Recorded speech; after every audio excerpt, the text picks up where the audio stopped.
Hello friends, कैसे हैं आप सब। तो आज की इस वीडियो में हम लोग बात करेंगे मिनिस्ट्री ऑफ एक्सटर्नल अफेयर्स विदेश मंत्रालय के असिस्टेंट सेक्शन ऑफिसर के बारे में। कैसी जॉब प्रोफाइल रहती है, सैलरी, प्रमोशन, फैसिलिटीज़, पोस्टिंग कहाँ कहाँ रहती है।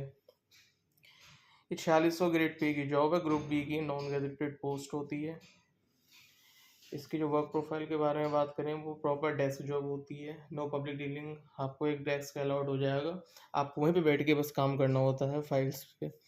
नो पब्लिक डीलिंग है, दिल्ली पोस्टिंग रहती है और फॉरेन पोस्टिंग रहती है।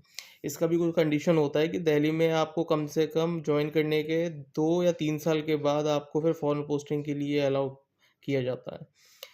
No public dealing, 9 to 5:30 desk job है प्रॉपर। सैटरडे संडे ऑफ रहता है कि आप बिल्कुल फैमिली के लिए भी आप अपना टाइम निकाल सकते हैं आराम से। अब बात करते हैं सैलरी के बारे में।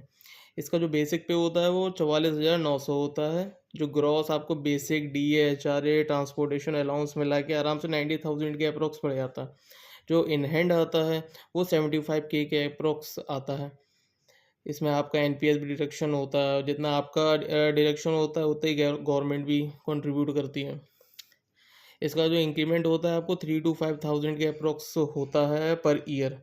और जब आपका प्रमोशन होता है तो सैलरी काफ़ी ज़्यादा हाइक होती है, कम 10 से 12 हज़ार के अप्रॉक्स हाइक होती है। और फॉरेन पोस्टिंग में जब आपकी सैलरी होती है वो आगे बात करेंगे, कितनी सैलरी मिलती है फॉरेन पोस्टिंग पे, क्या क्या अलाउंसेस मिलते हैं।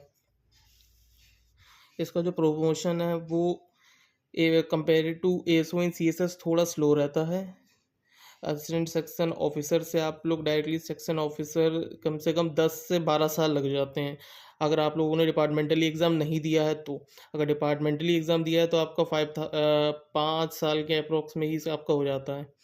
सेक्शन ऑफिसर के बाद अंडर सेक्रेटरी 10 साल, उसके बाद डेप्यूटी सेक्रेटरी कम से कम 8 साल लग जाते हैं। और उसके बाद फिर डायरेक्टर जो SSC से जो ज्वाइन करता है वो डेप्यूटी सेक्रेटरी तक ही पहुंचता है। डायरेक्टर वो बहुत कम रेयरी केस होता है, जो बहुत ज़्यादा किसी का लक अच्छा हुआ वो पहुंच गया।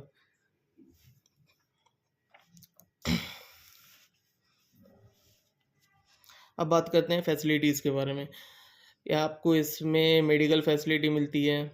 1 महीने की जब आप ज्वाइन करते हैं तो उसके बाद 1 महीने की ट्रेनिंग होती है आपकी, उसमें आपको सब पासपोर्ट से रिलेटेड वगैरह सब कुछ बताया जाता है। LTC मिलता है एवरी ईयर एवरी ईयर।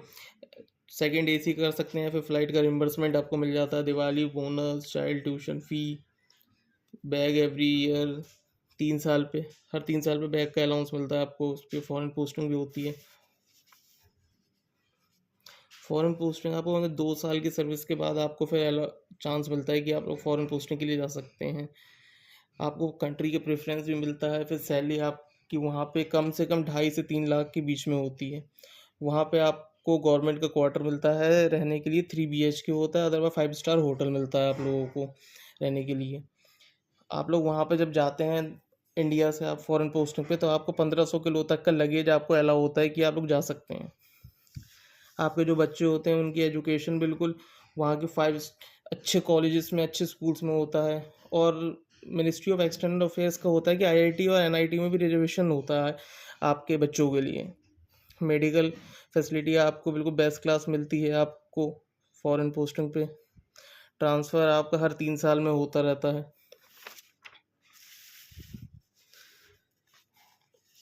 अब बात करते हैं आपका सिलेक्शन प्रोसेस के बारे में। SSC CGL का एग्ज़ाम होता है। SSC अब CGL का हर साल एग्ज़ाम होता है। ग्रेजुएशन की डिग्री उसमें चाहिए होती है, आपका ग्रेजुएशन हो, BA BSc कुछ भी हो आपका। आपको जो SSC CGL का एग्ज़ाम होता है तो आपको कम से कम रैंक इसमें आपको 200 के अंडर में लाना होता है, क्योंकि इसकी बहुत ज़्यादा डिमांड है इस पोस्ट की। इसमें नो फिजिकल रिक्वायरमेंट, फिजिकल का कुछ रिक्वायरमेंट इसमें नहीं होता है।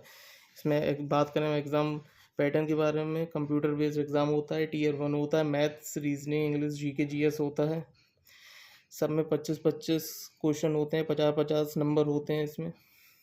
1 घंटे का एग्ज़ाम होता है, 0.5 की नेगेटिव मार्किंग होती है। Tier 1 जो है वो केवल क्वालिफाइंग रहता है। और टीयर सेकंड में आपकी मेरिट होती है। मैथ्स, रीजनिंग इसमें भी सेम होता है, उस कंप्यूटर ऐड हो जाता है और उसमें क्वेश्चंस के लेवल थोड़ा बढ़ जाते हैं और थोड़ा अच्छे लेवल पे होते हैं। 30-30 क्वेश्चन होता है मैथ्स रीजनिंग में, इंग्लिश में 45 क्वेश्चन होते हैं, GK GS में 25 होते हैं। 1 घंटे का सेक्शन 1 रहता है, फिर 1 घंटे का सेक्शन 2। एक सेक्शन 1 में मैथ्स रीजनिंग, सेक्शन सेकंड में आपका इंग्लिश और जीके जीएस और कंप्यूटर केवल क्वालिफाइंग वो होता है, 15 मिनट का टाइम मिलता है। Thank you.